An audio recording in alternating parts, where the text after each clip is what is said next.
Genesis 20. Abraham kom in Gerar. Hy ontken dat Sara sy vrou is. En Abraham het daarvandaan weggetrek na die suidland en gaan woon tussen Kadis en Sur en in Gerar as vreemdeling vertoef. En Abraham het van Sara sy vrou gesê, sy is my suster. Toe laat Amalek, die koning van Gerar, Sara haal.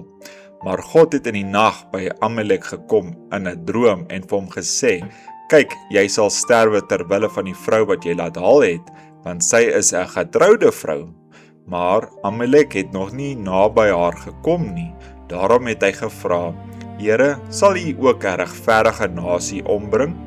Het hy my nie self gesê nie, sy is my suster? En sy het self ook gesê, hy is my broer. In die onskuld van my hart en in die reinheid van my hande het ek dit gedoen.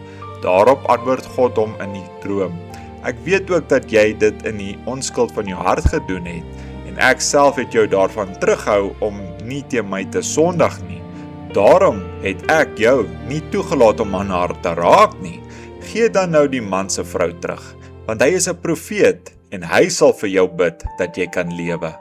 Maar as jy haar nie teruggee nie, weet dan dat jy sekerlik sal sterwe, jy en almal wat aan jou behoort.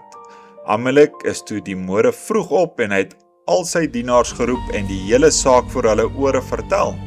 Toe was die manne baie bang en Amalek het Abraham laat roep en hom gevra, wat het jy ons aangedoen en wat het ek teen jou gesondig dat jy oor my en my koninkryk 'n groot sonde gebring het? Dinge wat nie mag gebeur nie, het jy my aangedoen. Verder sê Amalek vir Abraham, wat was jou bedoeling dat jy dit gedoen het?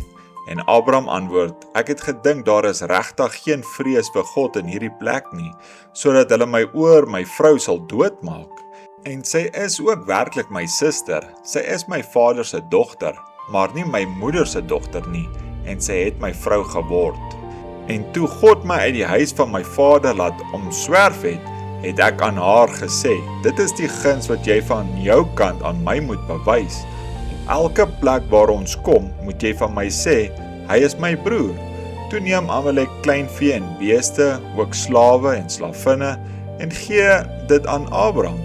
Ook sy vrou, Sara, het hy aan hom teruggegee, en Amalek sê, daar lê my land voor jou oop, woon waar dit goed is in jou oë.